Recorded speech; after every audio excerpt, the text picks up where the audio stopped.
Today's episode is brought to you by Viralcast, the first and only completely done-for-you podcast production service. Build new relationships, create a deeper connection with your database, and get exposure to new audiences. Here's how it works. You interview influencers in your market. You start building that new relationship. Then you take that valuable content and share it with your database. Your guest then shares the content with their list.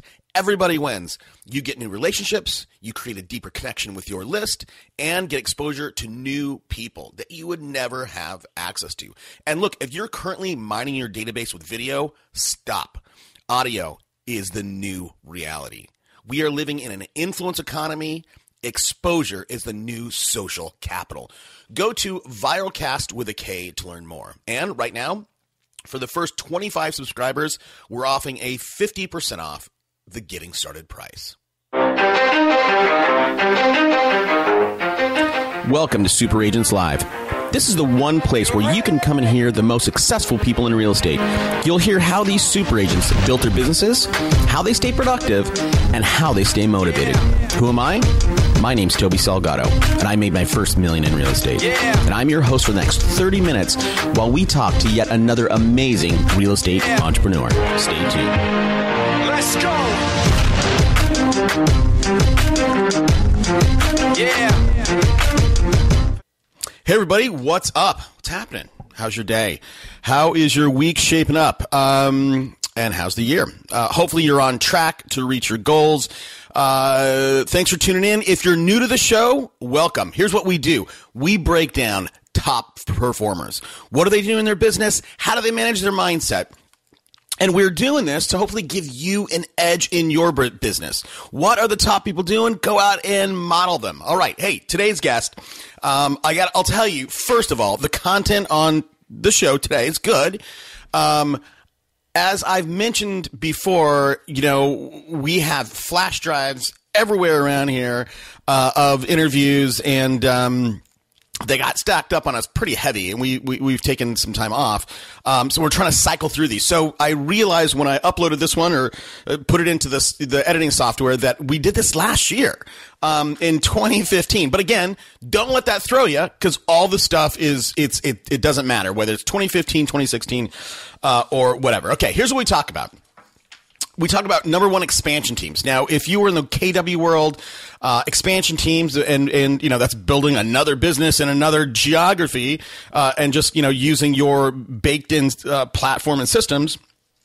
That's normally a KW thing. This guy's a Coldwell guy, and he's been successful with expansion teams. Even though I'll tell you, even in KW, there are very few teams that are actually doing expansion well.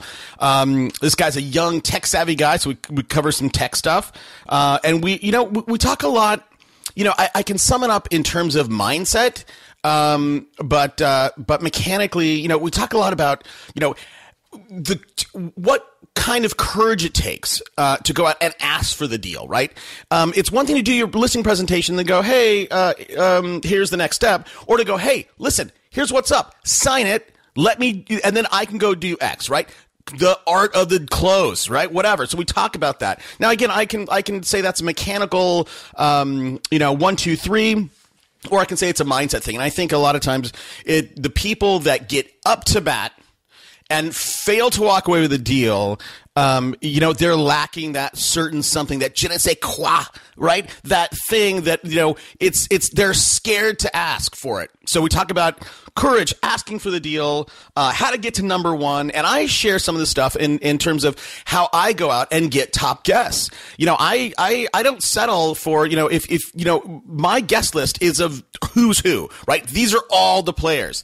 I share a story about how I wanted to get Spencer Raskoff of Zillow on, and they wanted to give me another. He was a C-level guy, but I said no.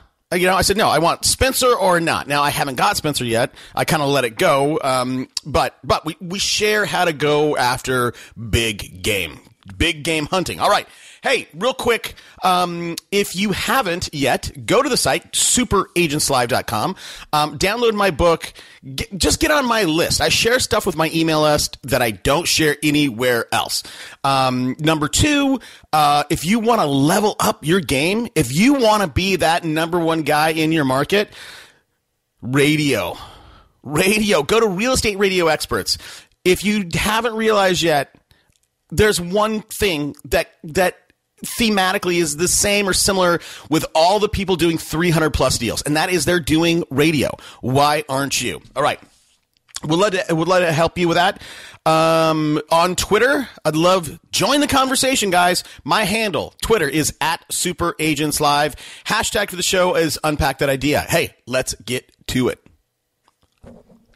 Today on the show, I'm excited to have today's guest on. Now, here's the deal with today's guest. This guy's a Coldwell guy, but he's very unique in the sense that he has an expansion team. We're going to talk about that a little bit. Last year, 2014, he did 275 transactions in his Connecticut office, another 75 sides in his Massachusetts office, for a total volume of $35 million. Unfortunately, this guy's not in LA or San Diego. I'm thrilled to welcome James Machio. James, thanks for taking the time out, man. Hey, man, thanks for having me on. All right, so look, what I didn't tell everybody is you have a team of 13. So there you go. Okay. Now, look, before we get into, kind of what you're doing, because I know you're doing a lot of, you got your tech savvy, you got to have a young group, you work with investors. There's tons of stuff that you do.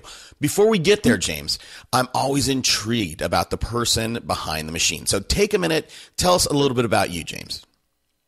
Yeah, I mean, born in Brooklyn, New York, Italian kid, from Brooklyn, and spent, my younger years there, moved up to Connecticut.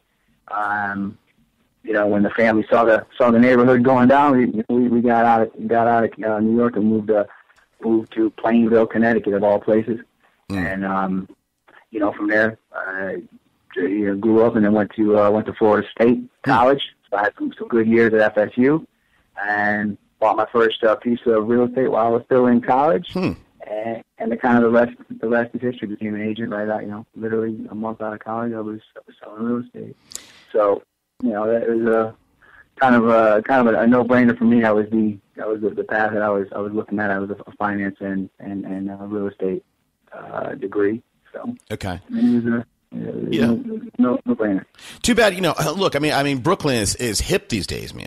Are you kind of bummed that you didn't stay in Brooklyn? And it was nothing more I would like to have grown up, all the way, my whole time in New York. And it's amazing. I mean, Brooklyn, I would have bounced around, I'm sure, but, can't be mad where I am at now. But man, sure. I mean, I still go back to New York all the time. All my family's still there except my immediate family. So we go back quite a bit. Yeah. Got it. Okay. Awesome. So you went to FSU, and Florida State's a lot like Fresno State in a lot of ways, but you were a finance guy. Now, did you always, were you always kind of, this Brooklyn battling kid, always kind of, were you a hustler, I guess is what I really am asking? Yeah.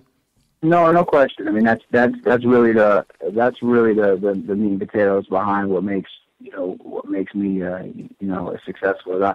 I'm a grinder. I'm a grinder. I'm a hustler. I mean, I'm gonna put in crazy hours. I'm gonna just work longer, work harder. And I mean that's part of the secret sauce. It's and I got a younger group that works with me. We're all 25 to 40, let's say. So we're burning the midnight oil and we're getting in early, leaving late. We have a very, very corporate feel about the way we do our business, and it started from me. I mean, that's the grind that I want and I expect, and that definitely came from that New York kind of state of mind, when I was younger.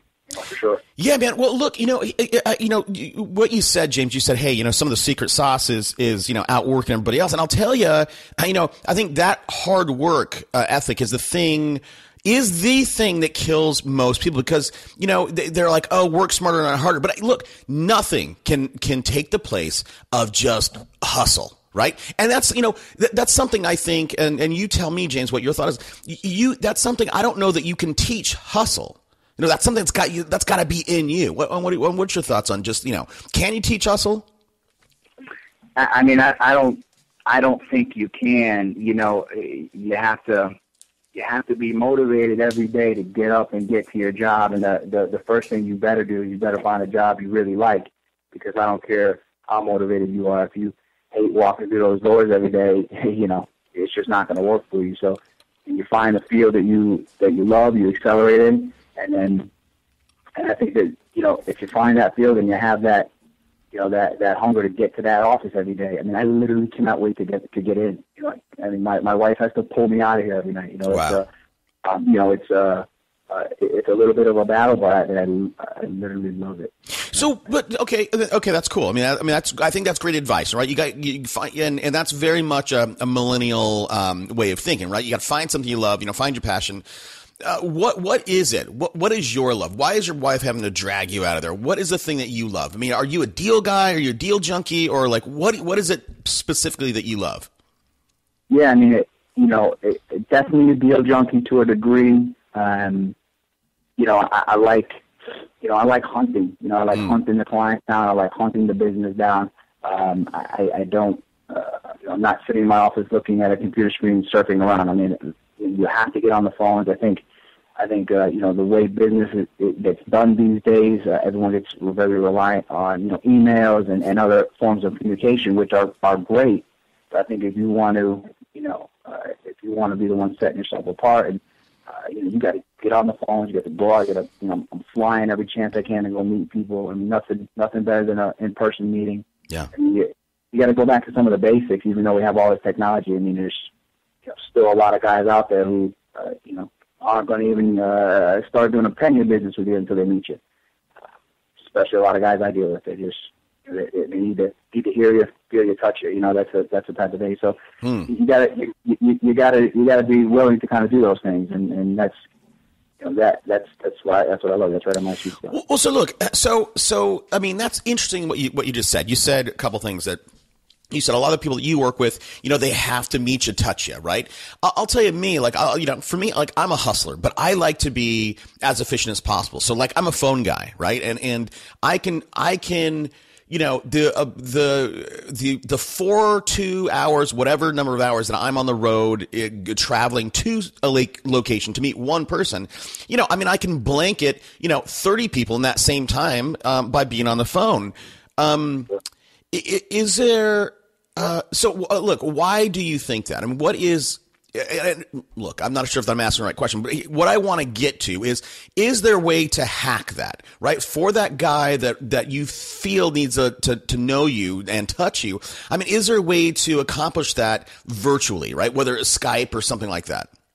Yeah. So, I mean, you're asking the right question. I think that, you know, there's always, I don't want to call it a shortcut, but there's always, you know, kind of an easier way to do things, or maybe you're going to say a more efficient way to do things. Yep. I think there is, but I think that comes with time, right? So, you know, once you establish yourself in the industry as a leader, you know, those in-person meetings, you know, maybe they don't have to continue to happen just a lot on every client, right? It's, you know, hey, you know, this client, I did business with this client, so they'll tell you about me.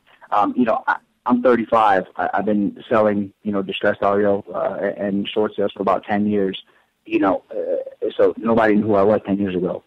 You know, so you had to make your presence known in your, you know, in your field. And I'm dealing again with a lot of large banks, HSCs, hedge funds, where I'm going to meet the top guys. Once you meet the top guys, they'll tell everyone else to do the business, you know. So eventually that stuff slows down, right? But, you know, again, I'm 35, man. I can fly across the country 10 times a day if I need to. Yeah.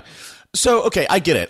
Okay, and look, I'm kind of the same way, right? Meet the top guys. Those are the guys you do have to meet. And then, in a lot of ways, what I've found is, if, you know, a lot of people try to get in the ground floor, right? Get in the door and work their way up. I go way different, man. I ask to meet the top guy. And what happens is, once you meet the top guy and you get some kind of relationship with him, or you do a deal with him, it's amazing. Like, everybody else just falls into place. Hey, I just did a deal with James, right? Like, let's do something. Like, oh, like, you're legit. Is that kind of also the way that you do stuff? Yeah, I mean, you know how hard it is to get to the top guy, right? So then there's a very small percentage of us who have enough courage to ask for that, right? Yeah. Most of the time, they're just happy getting in the door anywhere. Yeah. But with a strong personality and a confidence in you knowing your business, you want to talk to decision makers. So you want to be efficient with your trips. You want to be efficient with who you're meeting. Which is part of it, but you have to go for it a little bit. Yeah. Oh, dude. And I'll tell you, man, I know this interview is about you, but I mean, this is content for my audience. So I'm going to jump in here. So I interview people. That's what I do in the show. And I don't know if you know, but this is all free for everybody, free for you to come on, free for people to listen to, whatever. And, and we have this radio advertising arm that funds this thing. But I reached out, I wanted to get Zillow on the phone. So Spencer Raskoff, right? I got into Zillow and I said, hey, and I got into the executive circle. I said, listen, I want Spencer on the show. And they said, well, would love, us as an and they're publicly traded, obviously. And they said, well, us as an organization would love to come and talk about Zillow on your show, but we want to have this other. And he was a C-level guy. And I said, no. Okay. I said, I want Spencer. And we got to the point. I'm like, look, if I can't have Spencer, I'm not going to let you guys on. And I haven't had them on yet. But I'm confident that I will get Spencer. So I agree, man. Yeah. You gotta go for it. Yeah, got to have the courage. You got to have that courage. A lot of people don't, so just sometimes you just got to ask for the business. And I think that's something that people forget. It's not just someone's not going to reach out and say, oh, hey, here's business. You got to ask. You got to ask. How to ask and ask. Yeah. I do a little bit of coaching. I was coaching this guy and we ran over, you were talking about one of his presentations, right? And he's like, Toby, I killed it. And I said, okay, walk me through it, pal, because you didn't sign him. As we walk through it, right, he's got them and he literally has the contract, right? And he says, okay, guys, well, at this point, typically, here's his closing line, James. Well, at this point, typically, the customer signs and then I do X. I'm like, really? You should have just said, hey, sign it. Let's get going. Yeah. No, it's that last, whether you're meeting someone in person, whether you're getting a listing contract signed, you got to ask, you got to close. I mean, everyone, it's kind of cliche, but you really have to ask for the business. It's most of the clients that you're going to meet, they want to give you the business, but you need to ask for it.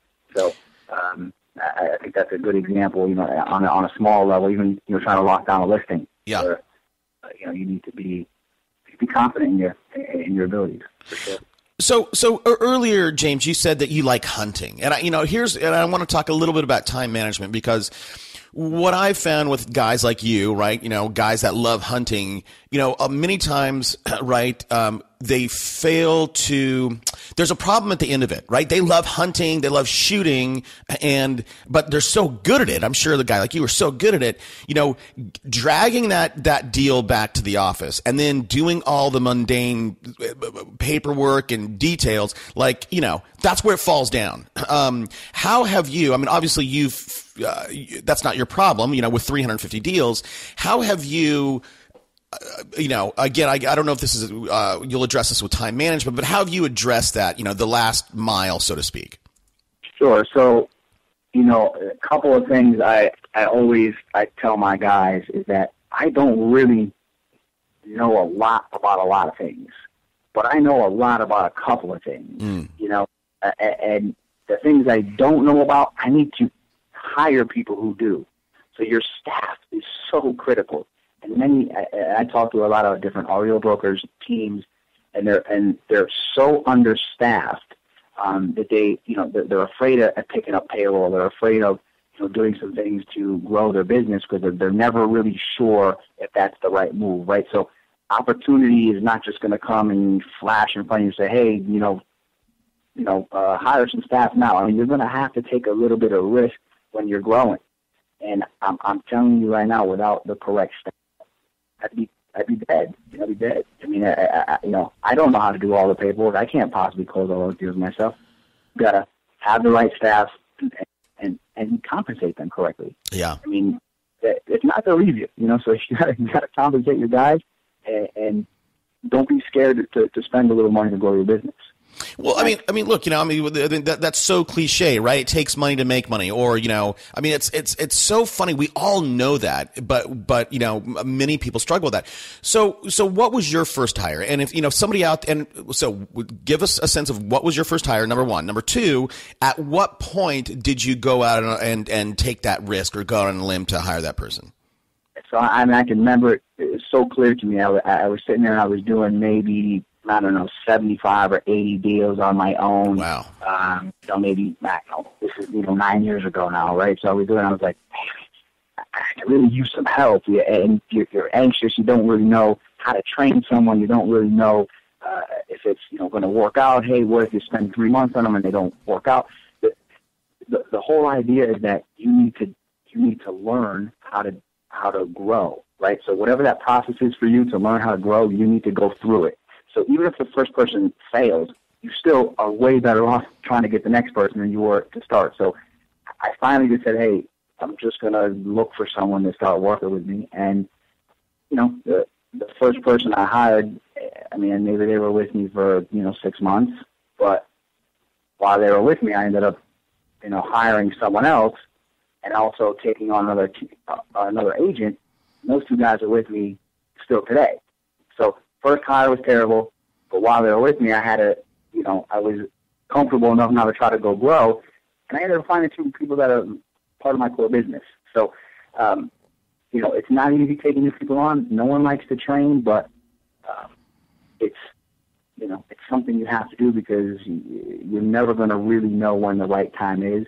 You're just going to have to take a little bit of risk and say, you know what, even if this fails, I'll be better off because now I know really what I'm looking for, or now I'll see I'm not ready for that, or whatever it is. You need to take a little risk, and that's yeah. Well, look, and you're touching on a good point. In the tech world, right? There's a very common saying is, fail forward. That's okay if you fail, man. Just go out and make that hire.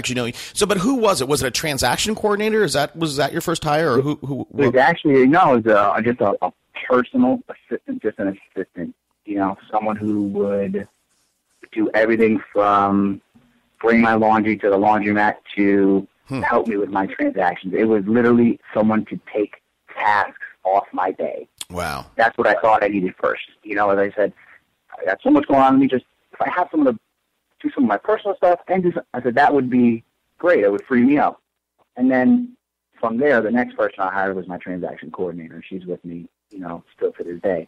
So the transaction coordinator is the single most important person on my team. Maybe outside of my REO manager, she's right up there, but the transaction coordinator,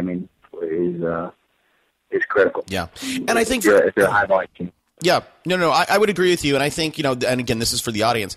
There's if you think you need a transaction coordinator, you probably do, and number two, right? Listening to James, you don't necessarily, you can put a line item in the contract and charge $600 for your transaction coordinator, and just pass that along, to your client. So you don't always have to take money out of your pocket. Okay, so let's talk a little bit about. Well, look, I want to talk about your expansion team, but before we get there, let's spend a few more minutes on hunting.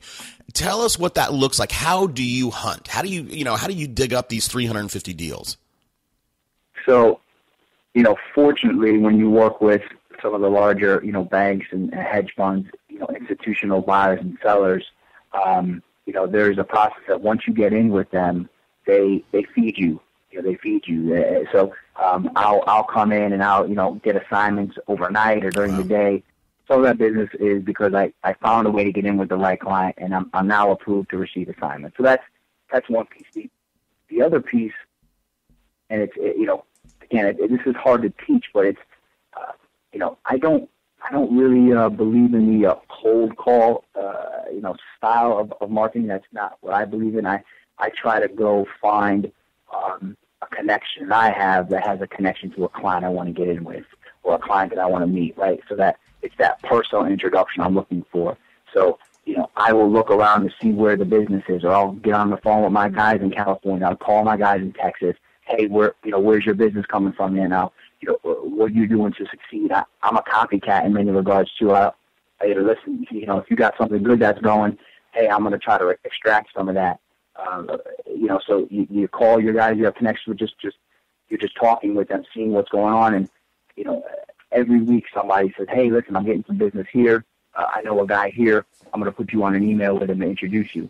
And, it really comes from that style approach. And then once you get that intro to somebody, having, been able to massage that, and correctly, approach someone who you're looking to do business with. And you can't be too eager, you can't be too overconfident. You have to play it right. And that, I don't know how to teach that part of it, but you have to be able to, once the business is on you, ask for it, but also, not be too aggressive or overbearing, things like that. So, and that's the part I enjoy, is just getting to that spot where you can get the client, on the hook and then reel them in. Yeah. Okay. Good one. So going back to your expansion team, that's you are, as I said in the intro, you are a Coldwell guy. That's very much, that's very much what is kind of happening, or the new thing in Keller Williams. Yep. How did you, what made you do it? Because again, most of your business comes from Connecticut, but you have this guy in Massachusetts. What prompted you to do it, and mechanically, how is it working for you? Like, what if somebody wants to kind of copy or model you, James? Okay, look, what made you do it? Let me do it. I'll do it step by step and try to just throwing everything at you. No problem. So, what made me do it? What made me do it was the client need. I had a lot of clients in Connecticut. I live very close to the border, so client need. They said, "Listen, James, we need, in Mass. Can you help us?" So after a couple guys asked me, I said, "Well, we're going to set up shop in Mass too." So it was based on need. Okay, that's great. So that was it. Yeah, the market was telling you that they wanted you to do it. So that's a fantastic reason. Did you? So you're obviously licensed in Connecticut. Did you go get licensed in Massachusetts, or did you just leverage the local talent? No. I'm licensed. I'm a broker in both states, and I've been so for years and years. Okay, because there are other people who I just had Lisa Archer. I don't know if who that is, but Lisa Archer, Keller Williams, she has like 7 different offices in different states, and she just leverages the local talent's license, not hers. So for that to work, like mechanically, and your business is a little bit different, but if you can, talk about the traditional transactions that happen out of your core state. If somebody wants to do this, what infrastructure should they have currently set up for this type of expansion team to work? All right. So, I did mention before you have to do a lot of, phone calling and kind of go back to some of the basics, et cetera. And that stuff is true, but, don't get it confused. We are, on top of our, technology game here as well. We have a ton of data sharing, clouds, online, platforms, Google spreadsheets. I have 2 virtual assistants that work in the Philippines. We do a lot of Skype. We're doing a lot of data sharing and a lot of, using as much of the technology as we can, because we're doing so much collaborative work, between Connecticut and Mass. I have a huge accounting department. I have, all, field workers, runners, and we use the technology, as well. And that's what helps to keep it, you got to have a central nervous system, which that's me, and I oversee everything. And I'm able to because of the online data sharing we do.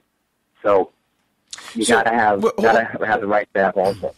So no, I look. I agree that real time collaboration is critical. But when you say data, data sharing, Google Docs is, you can use collaboratively, but how specifically, how do you share data? So we use Dropbox. I don't know if you're looking for specific. We use Dropbox. Sure. heavily, and we will, share the necessary photos with the necessary people. We do, Google Sheets that we do share that hold everything from, our inventory numbers to, pertinent information per file. We obviously have a shared drive on a local shared drive in my office that we, work off of. Every single person on my team has obviously smartphones and has texting ability, and we take photos and drop them right into our Dropbox from our phones. I mean, we're doing what we can, to get the information as fast as we can to our clients. Which is a lot of them again are banks and are deadline driven. Right. So okay. There's not. So that makes sense. I mean, I was looking for maybe like a full stack tool that you use, but it sounds like it's there's nothing super special about using that stuff other than that you're using them. In terms of permissions, right? Access permissions does your whole team have access to everything, or is the permission to access X specific to Y person? Yeah, I mean, that's, listen, you need to be careful when your data sharing, of course. You only want to give your permissions to, certain members. There's only a couple of files or Google Sheets or drives that I only have permission. Has a lot of, personal information, licensing information, etc. Most of the information that we're sharing is property related. So, the team is going to have access to that stuff. But, myself and my REO manager have permission to look at everything. But you got to be careful. Never happened to me. Even though I'm careful, it's happened to me before. People get the information, and it's one of the risks you take. You're doing so much online work and platforms and different things. And sometimes you just gotta be a little more careful. That's all. Yep. No, I agree. That's why I asked about it. All right, man. Hey, well, we have to start wrapping up. I'm going to ask you some of the three questions that I ask everybody. And the first one is this. I'm curious for you. You're a young guy. You're killing it. Well, look, let me ask you, what's next on your horizon? Where do you 350 deals. Unfortunately, you are not doing, $500,000 or $1 million homes. So your volume, $35 million in total sales volume, is it's disproportionately low for the number of transactions you're doing. So what's next for you, James? I want to take over the REO industry as a whole. We're gonna grow to probably almost 500 transactions this year. Nice. We're going to expand our REO piece, but as we continue to grow, we are, definitely branching out. I got a couple subdivisions that we're, on the traditional sales that we're listing. So we're going to expand out a little bit. There's a lot of REO inventory left. So, I mean, over the next 12 months, it's going to be a little more of the same, just high volume and some purchasing on my own. I think anyone who's a real estate agent that doesn't buy and hold some real estate on their own, probably missing out. That's a good opportunity. Yeah, I agree. So, you go, right, we talked about you're hunting these banks, right? You're hunting these big relationships. You have the courage to go out and say, hey, look, I want to meet with the top guy. You go meet him, and now he starts feeding you, right? Now he starts feeding you, and this is true. This is definitely true in my experience, and I imagine it's kind of true for you. You start to get complacent. How do you protect yourself from me winning over that relationship at the bank? Yeah, so I think this is where people get themselves a little crazy, right? They start to try to control things that they can't, like how the other person is going to perform. For me, I know my system is locked tight. I know my staff is strong. I know that there's going to be new players that always come in. Once you get a relationship, you better maintain it with whoever you have, and you don't get the relationship and leave it alone. It's maintenance on the relationship you have to have. But then it's also, let's not worry about what they're doing. Let's just continue to dominate. If you're putting up numbers, you're executing. I don't care who comes into play, right? You're still gonna get yours. If you have the right systems in place, you can keep that longevity. You can go hard for 10, 15, 20 years. So it's a little bit about just keeping to your process and then not worry about the new guys who come in, because there's always going to be someone trying to pull you down. That's the nature of the game. Yeah, no, I agree. Okay, look, so here now I'm going to get to the three standard questions. So for you, right, who's been a mentor to you as you've gone through this process? Two guys, they may be, they may not be names you've ever heard of or many other people heard of, but two guys that come to mind. Larry Gagnon, Connecticut guy that was in the industry for about 35 years. I always say he was selling REO before it became cool to sell REO. So, in the 80s when no one knew what a bank-owned property was, and he was selling them at high volumes. And he gave me that, that pit bull approach where, you gotta kind of stand strong. So he gave me that. And then a gentleman named Frank Deanna, still in the REO game, one of the original guys that I worked with, and he great leader, showed me how to build a team, showed me how to treat people. So you take a little bit from both those guys, and that's kind of what I do. I had you on mute. So how did you build that? I mean, so you meet Joe, you meet Frank, and you're like, hey, these guys are guys that I want to model. How did you go about building a relationship with them where they did mentor you? So, if you see something, like I said earlier, right? I'm a copycat. If I want to get to know you, I'm just gonna latch on to you. I'm just gonna, hey, listen, what can I do for you? What do you need today? I'm just going to make it impossible for you not to use me to help your business, because I know that I'm gonna grow, right? So if you have someone you see is really doing well, or someone you really want to maybe aspire to be like, or you see they're really killing in their industry, I'm telling you right now, you go up to that person and you just say, hey, listen, I would like to help you. No compensation. I'll do it for free. Whatever you got, whatever you need to do. Just I want to work with you. And I'm telling you right now that that will get you where you need to be. I mean, and there's no way that person is going to turn you down. If you're successful, you're always looking for good people, and that's what happened to me. I just literally wouldn't leave these guys alone until they started teaching me. Right. Yeah, that's great. Look, I always ask for a book recommendation. I'm always curious about what guys like you read, and hopefully you read. So here's a setup, James. I'm an aspiring agent. I have $25. What book should I go buy right now? I mean, honestly, if I had $25, if I was a real estate agent, I've got a lot of good, just different financial books. Again, maybe sound cliche, but I mean, Rich Dad, Poor Dad is such a go-to. Yeah. And any Donald Trump book. I mean, that guy's a boss. I mean, he is a boss. You almost can't go wrong with. He's written 4 or 5 of them. I've read all. I just don't remember all the names, but literally, he is the real estate king. I mean, he will. If I had to pick one, it's either Rich Dad Poor Dad or a Donald Trump book, and that's. It's funny. I'm looking at my bookshelf right now, and if I have a bunch of books, but if I'm looking at it, I'll read you starting at Donald Trump, How to Get Rich by Donald Trump. I have The Mentor by Jack Caro. I have Investing in Fixer Uppers, 7 Habits of Highly Effective People, and boom, Rich Dad Poor Dad. And then I get into some other ones.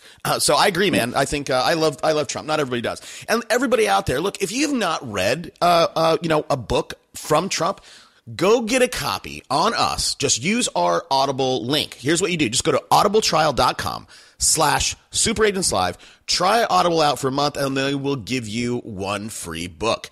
All right, man. Look, here's the deal. I always recommend or ask my audience if they've gotten anything out of this episode from you, James. I ask them to reach out and say thank you to you. And who knows, man? Maybe there's somebody out there in Maine or Boston or Massachusetts or Connecticut that want to join your team. So where can people find you? I mean, the best thing to do in this day and age is you Google someone or you Facebook them, right? I'm on both. So go into LinkedIn. I mean, I'm on the big site. you put my name in, it's going to pop up real estate agent. I mean, there's no other. I mean, it doesn't get easier. So you do that, or I mean, I can give an email address and a phone number now if you'd like. Whatever you want. Reach out. Yeah. So just do one. Simple. Just do one or the other. Don't do both. Just email yeah, or very, phone. very, very easy way to reach me is email. I'm an email junkie like the rest of us. And it's CT like Connecticut, and then the word assets, ASSETS @gmail. Boom. And look, guys, everybody. Don't worry about writing this down if you're, riding your bike or driving your car. All this stuff will be on the show notes. Just go to superagentslive.com and look for James Machio. So, all right, James. Hey, well, look, I will kick off the thank you train first. So, hey, man, thanks for coming on the show. I appreciate it. Yeah. And look, let's stay in touch. Yeah, man, I appreciate having me on. A lot of great questions, and hopefully I answered everything. Yeah, you did. All right, buddy. See ya. Thanks, sir. This show is produced by me, Toby Salgado, with help from our research team and production done by Viralcast. If you're building a team and want to make sure you're doing it the most efficient way, reach out to Corcoran Coaching. They coach 83 of the nation's top producing teams. And for our listeners, they'll give you a free business evaluation. Send an email to bubba@corcorancoaching.com and let them know I told you guys to call. Let's go. Yeah. For those of you that want to know what we're all about, it's like this, yo. This is 10% luck, 20% skill, 15%